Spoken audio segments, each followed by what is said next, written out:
के बाद हमारा आता है प्रमोशन ऑफ कंपनी।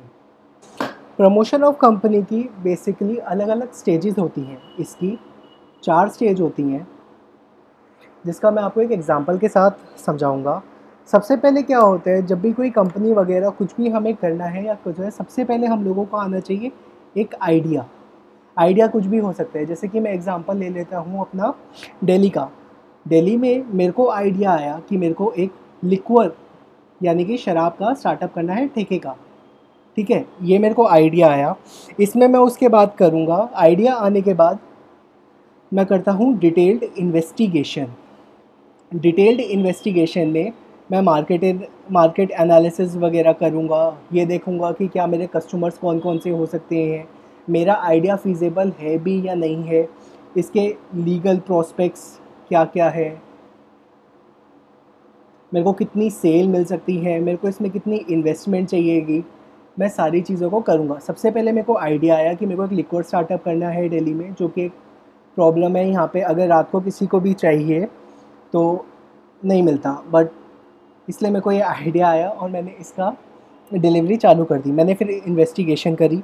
इन्वेस्टिगेशन के बाद तीसरी चीज़ आती है असेंबलिंग रिक्वायरमेंट्स में सारी चीज़ें आ जाएंगी बेसिकली, कि मेरे को जो जो चीज़ें मेरे बिज़नेस स्टार्टअप के लिए चाहिए होंगी, जिसमें कुछ भी हो सकता है, जैसे कि इलेक्ट्रॉनिक स्टफ़, टेलीफोन वगैरह, कोई ऐप वगैरह कि मैं बनाऊंगा तो कहाँ से बनाऊंगा, कहाँ से लोग ऑर्डर करेंगे, मेरे सप्लायर्स वगैरह क्या क्या होंगे, मेरे को कितनी मोटर बाइक्स वगैरह डिलीवरी के लिए चाहिए होगी, सारी चीज़ें। ठीक है, और आखिरी में चीज़ आती है, जब मैंने सारी चीज़ कर लिया तब मैं जाऊंगा फाइनेंस या और इनकॉर्पोरेशन पे। मैंने जब आइडिया को टेस्ट कर लिया, आइडिया आ गया, मैंने टेस्ट कर लिया, उसकी इन्वेस्टिगेशन कर ली, उसकी जितनी भी चीज़ें मेरे को रिक्वायर थी मैंने सारी असेंबल कर ली।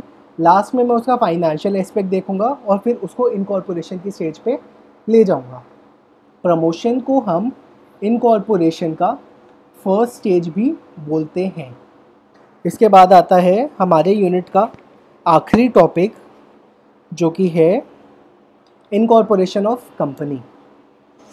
इनकॉर्पोरेशन ऑफ कंपनी के बेसिकली 3 स्टेजेस होते हैं, जिसमें सबसे पहला आता है प्रेलिमिनरी स्टेप्स में हम लोग क्या क्या करते हैं। सबसे पहले हम डिसाइड करेंगे कि मेरी कौन से टाइप की कंपनी होगी। लाइक मेरे को क्या करना है, मेरे को पब्लिक चाहिए, मेरे को प्राइवेट कंपनी चाहिए, मेरे को इंडियन चाहिए या फॉरेन चाहिए, हम सारी चीज़ें करेंगे। उसके बाद मैं कंपनी का नेम सोचूंगा। मैं चेक करूंगा कि ये कोई नेम पहले किसी और का तो नहीं है, ताकि ये मेरे पास अवेलेबल रहे। तीसरा, मैं रजिस्ट्रार ऑफिस से जितने भी डॉक्यूमेंट्स वगैरह रिक्वायर्ड है वो सारे कलेक्ट कर लूँगा।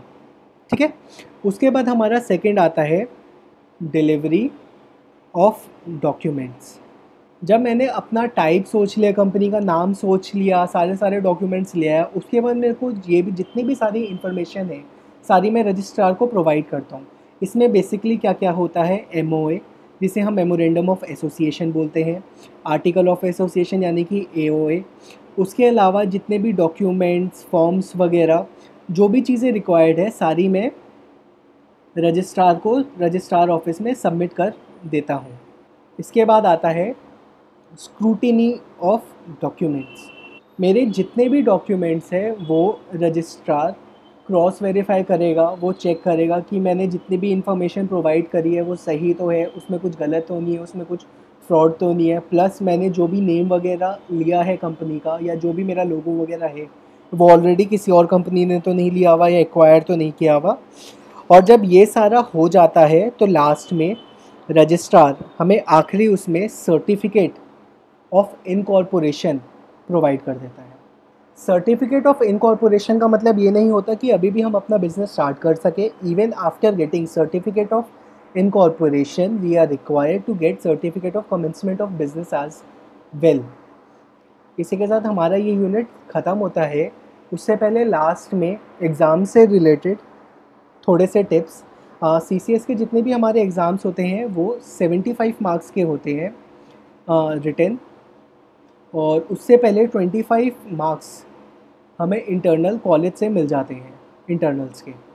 25 का तो मैं कुछ कर नहीं सकता, वो तो आपके ऊपर है। 75 की जैसे कि हम प्लानिंग कर रहे हैं CCS में, सेक्शन ए में 5 क्वेश्चन होते हैं 3 मार्क्स के।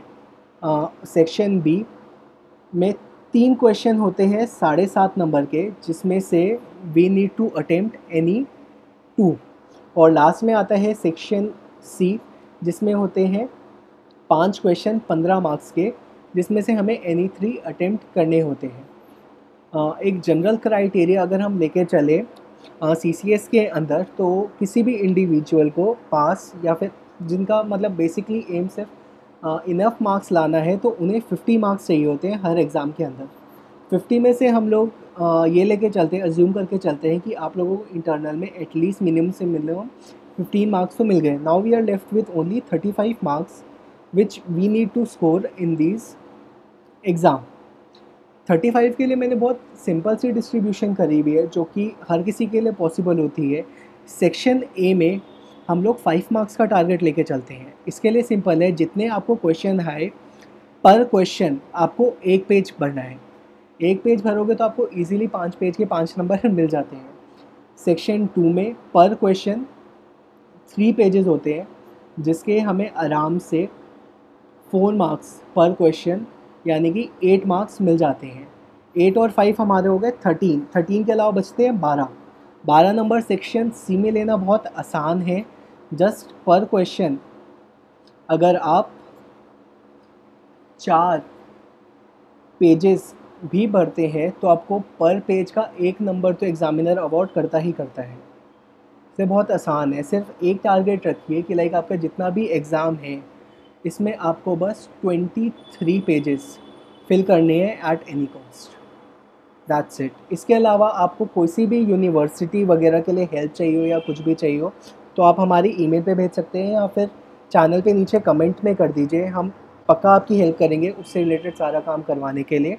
And do subscribe college tutor for more videos, and do share it among your friends so that they can also use this and get enough marks in the exam.